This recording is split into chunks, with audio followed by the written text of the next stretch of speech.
श्री असदुद्दीन ओवैसी जी। मोहतरम चेयरमैन साहब, आपका बेहद शुक्रिया। मैं इस मोशन की मुखालिफत में खड़ा हुआ हूं।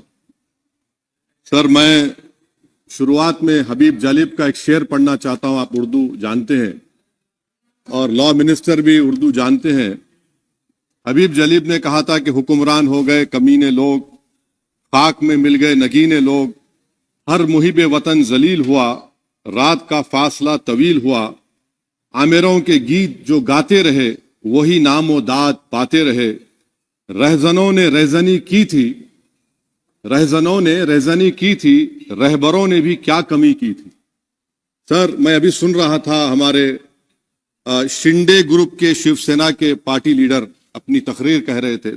कहा कि 6 दिसंबर में जब बाबरी मस्जिद को शहीद किया जा रहा था तो उस वक्त के वजीर आजम नरसिम्हा राव पूजा कर रहे थे। आप ही ने कहा और कहा कि वो डिस्टर्ब नहीं करना। तो ये बड़ा अजीब मौका है कि बीजेपी की ताईदी पार्टी ये कह रही है कि नरसिम्हा राव ने कहा कि मुझे डिस्टर्ब मत करो, मैं पूजा कर रहा हूं, और जिसने रथ यात्रा निकाला, इन दोनों को मोदी सरकार ने इस मुल्क का सबसे बड़ा सिविलियन अवार्ड दे दिया, सबसे बड़ा सिविलियन अवार्ड दे दिया। तो ये बताता है कि इंसाफ जिंदा है या जुल्म को बरकरार रखा जा रहा है। तीसरी बात यह है कि सर, इस ऐवान में सियासी पार्टियां आएंगी चले जाएंगी, आप आए मैं आया हम भी चले जाएंगे, मैं जमीन की गिजा बन जाऊंगा, यह ऐवान तो बाकी रहेगा। मगर सर, मैं ताजुब कर रहा हूं कि लोकसभा मुख्तलिफ आवाजों में कैसे बोल सकता है। लोकसभा तो एक ही आवाज में बोलना चाहिए, और लोकसभा भी भारत के संविधान आइन के बेसिक स्ट्रक्चर का ताबे है। और सर, ये इसलिए कह रहा हूं कि 16 दिसंबर को ये ले कर देता हूं। 16 दिसंबर 1992 को इसी लोकसभा ने एक रेजोल्यूशन पास किया था। आप इजाजत दीजिए तो मैं पढ़ता हूं सर। दिस हाउस, अच्छा, ये गुलाम नबी उस वक्त के मिनिस्टर थे, आज नहीं है, उनका नाम नहीं लेना चाह रहा था। This house strongly and unequivocally condemns the desecration and demolition of the Babri Masjid at Ayodhya by and at the instigation of forces represented among others by VHP, RSS and the Bajrang Dal, which has caused communal violence in the country. Such act of vandalism was carried out not only in violation of order of Supreme Court, but amounted to an attack on the secular foundations of our country. This House expresses anguish at the happenings and wishes to reiterate its resolve that it will ceaselessly endeavor to uphold the secular and democratic traditions of our country and for the maintenance of rule of law. और एक paragraph में नहीं पढ़ूंगा। मैं ताजुब कर रहा हूं कि जब इस ऐवान ने एक रेजोल्यूशन पास किया तो हुकूमत आएगी जाएगी, और हुकूमत ये मोदी हुकूमत जश्न मना रही है जो 6 दिसंबर को हुआ। तो ये एक बात है सर। चौथी बात यह है कि सर, नहीं, 6 दिसंबर के ऊपर कोई जश्न नहीं है। राम मंदिर के निर्माण की जो प्रतिष्ठा हुई है उसको संबोधन कर रहे हैं, और वो सर्वोच्च न्यायालय के द्वारा तथ्यों के आधार पर दिए गए निर्णय के कारण से हुआ है। सर्वोच्च न्यायालय का निर्णय है, तो तथ्यों के आधार पर निर्णय है। वो विषय आपने बोल दिया, ठीक है, ओके। परंतु जो मंदिर का निर्माण है वो नियमानुसार सर्वोच्च न्यायालय के निर्णय से तथ्यों को देख करके। एक सेकंड, आप इस्लाम के बहुत जानकार हैं, विद्वान हैं वैसे भी, अब कानून के, यदि किसी अन्य धर्म के स्थान पर मस्जिद बनाई जाए तो शायद उसको मान्य नहीं किया जाता। अभी एएसआई ने, सुप्रीम कोर्ट ने स्वीकार किया है कि वहां पर राम मंदिर था, तो इस विषय केवल यह है कि वहां पर राम मंदिर ठीक बना कि नहीं बना, वो विषय हो गया। तो कृपया इस पर यदि आप कुछ बोले तो बोले प्लीज। सर, मैं आपको गलत साबित कर दूंगा सर। और मैंने रुक तो जाइए बड़ी इज्जत के साथ सर, मैं आपकी बड़ी इज्जत करता हूं सर। आपको मैं कोट कर रहा हूं सुप्रीम कोर्ट का जजमेंट, पैराग्राफ 1222 रोमन 17, उसमें लिखा गया है, the destruction of the mosque took place in breach of the order of status quo and the assurance given to this court, the destruction of the mosque and obliteration of Islamic structure was an egregious violation of the rule of law. Egregious का मतलब जो छोटी मोटी अंग्रेजी में आती है वो क्रिमिनल एक्ट कहा। और सर आपने कहा था कि वहां पर मंदिर को तोड़कर बनाया गया। सर मैं आपके सामने ये तमाम चीजें लेकर दूंगा, सुप्रीम कोर्ट के जजमेंट के पैराग्राफ्स हैं जिसमें सुप्रीम कोर्ट ने एएसआई की रिपोर्ट को नकारा। उन्होंने कहा कि मंदिर को तोड़कर मस्जिद नहीं बनाई गई थी। सुप्रीम कोर्ट ने कहा, ये सुप्रीम कोर्ट ने कहा। अब और मैं रख दूंगा, आप पढ़ लीजिए, आप पढ़ लीजिए। अच्छा सर मैं अपनी तकरीर पर आ जाता हूं, मैं अपनी तकरीर पर आ जाता हूं सर। तो मैं अपनी बात कर देता हूं सर। तो मैं ये पूछना चाह रहा हूं कि क्या मोदी सरकार एक समुदाय, एक मजहब की सरकार है या पूरे देश के मजाहिब को मानने वालों की सरकार है, जिसको नहीं मानते उनकी सरकार है? हमको बता दीजिए। क्या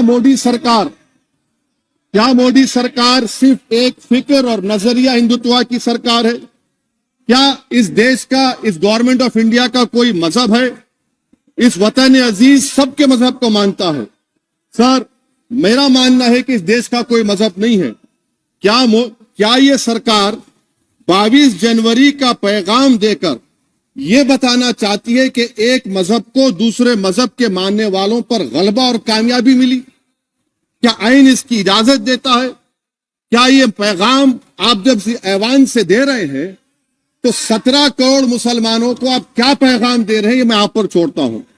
सर 49 में धोखा हुआ, 86 में धोखा हुआ, 92 में धोखा हुआ, 2019 और 22 में भी इस ऐवान के जरिए हमको धोखा दिया जा रहा है। और अफसोस के साथ कहना पड़ता है सर कि मुस्लिम अक़लियत को हमेशा यह कहा गया कि तुमको भारत के शहरी बरकरार रहने के लिए एक बहुत बड़ी कीमत तुमको चुकानी पड़ेगी, और हम पर इल्जाम लगा दिया गया। सर क्या मैं बाबर का स्पोक्स पर्सन हूं? क्या मैं जिना का स्पोक्स पर्सन हूं? क्या मैं औरंगजेब का स्पोक्स पर्सन हूं? बताइए सर, आखिर मैं कहां तक आप मुझे लेकर जाएंगे? दूसरी बात यह है सर, दूसरी बात यह है कि फिर 6 दिसंबर के बाद देश में फसाद हुआ, नौजवानों को टाडा में डाला गया जो बूढ़े होकर निकले। यकीनन आपकी सरकार नहीं थी, आपकी सरकार नहीं थी। अच्छा बल्कि मैं तो मर्यादा पुरुषोत्तम राम की इज्जत करता हूं, मगर मैं नाथूराम गोडसे से नफरत करता हूं। मेरी नस्लें नफरत करती रहेंगी क्योंकि नाथूराम गोडसे ने उस शख्स को गोली मारी जिसके जबान से आखिरी लफ्ज निकले हे राम। सर छठी बात यह है कि 87 में मलियाना हाशिमपुरा हुआ, 83 में नेल्ली हुआ, 44 में जम्मू में नस्ल कशी हुई, 2022 में हल्दीवानी में कत्ल हुआ। इतने धोखे सबसे बड़े किसको दिए गए? असदुद्दीन ओवैसी को दिए गए। मगर फिर भी मुझसे ही कहा जाता है कि वफादारी को तुम साबित करो अपनी ओवैसी। सर आज भारत के 17 करोड़ मुसलमान अपने आप को अजनबी और एलिनेट महसूस कर रहे हैं। मैं बहुत बड़ी नाइंसाफी होती है, सर ये कोई तारीखी नाइंसाफी को इंसाफ नहीं किया जा रहा है। स्पीकर सर, अंग्रेजी में स्पीकर सर केवल एक प्रश्न का जवाब ओवैसी साहब दे दें कि बाबर को वो आक्रमणकारी मानते हैं या नहीं मानते हैं? पुष्पमित्रा संघा को आप क्या मानते हैं? बताओ, पुष्पमित्रा संघा को आप क्या मानते हैं? जम्मू के वो, कश्मीर के वो राजा को क्या मानते हैं जिसके पास एक फौज थी मंदिरों को तोड़ने के लिए? आप क्या मानते हैं? यही तो मैं कह रहा हूं कि निशिकांत दुबे 47 में आजादी मिली, असदुद्दीन ओवैसी से बाबर की बात पूछ रहे हैं। तुम गांधी की बात पूछते, तुम बोस की बात पूछते, तुम जलियांवाला बाग की बात पूछते, तुम काला पानी में जो मुसलमान शहीद हो गए उनकी बात पूछते, मगर बाबर की बात पूछी जाती है। तो सर मैं आपको बता रहा था, खामखा डिस्टर्ब किए सर, मुझे मेरा वक्त ले लिए निशिकांत दुबे। सर मैं आपसे कह रहा था मोदी हुकूमत ये पैगाम दे रही है भारत के मुसलमानों को कि जान बचाना है या इंसाफ चाहते हो। मैं कह रहा हूं मैं भीख नहीं मांगूंगा, मैं इस नंगी तासुब को कबूल नहीं करूंगा। मैं दूसरे दर्जे के शहरी के मौक़िफ़ को कबूल नहीं करूंगा। मैं अपनी शनाख्त को नहीं मिटने दूंगा। अब मैं झूठी और दिल फरेब बातों पर हरगिज भरोसा नहीं करूंगा। मैं वो काम नहीं करूंगा जो बीजेपी और नाम निहाद सेकुलर पार्टियां चाहती है। मैं वो काम करूंगा जो आपको पसंद नहीं है, संविधान के दायरे में रहकर।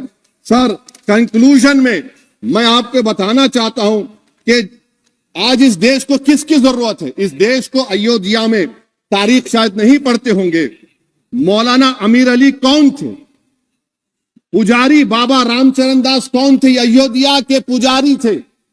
दोनों ने मिलकर अंग्रेजों के खिलाफ जंग लड़ी थी और दोनों ने, अंग्रेजों ने इनको गिरफ्तार किया और एक पेड़ पर मौलाना अमीर अली को और पुजारी रामचरण दास को फांसी दे दी गई।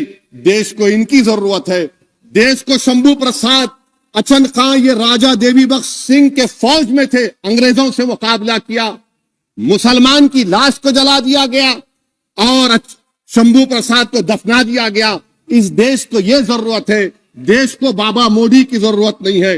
आज भारत को अयोध्या के मौलाना अमीर अली और रामचरण दास, अचन खान, शंभू खान की जरूरत है।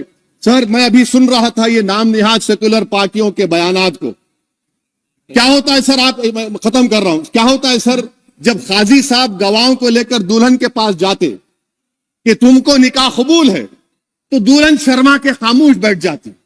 तो इनकी खामोशी रजामंदी की अलामत है। जी जी। तो सर, मैं खत्म करने से पहले यह बताना चाह रहा हूं कि जब वजीर आजम जवाब देंगे तो क्या वो भारत के 140 करोड़ जनता के लिए जवाब देंगे या फिर सिर्फ हिंदुत्व की फिक्र रखने वालों का जवाब, मैं खत्म कर जवाब देंगे।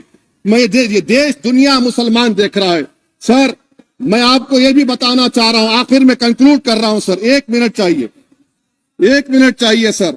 सर, मेरा मानना यह है कि आज मैं बहैसियत एक भारत के गयूर मुसलमान के, let me stand as a tall Indian Muslim and say that the light of Indian democracy today is at its dimmest today, sir. Sir, in conclusion, मेरी फिक्र में, मेरा ईमान मुझे कहता है कि जिस जगह पर मस्जिद थी, है और रहेगी, बाबरी मस्जिद है और रहेगी, बाबरी मस्जिद जिंदाबाद, जिंदाबाद, भारत जिंदाबाद, जय हिंद।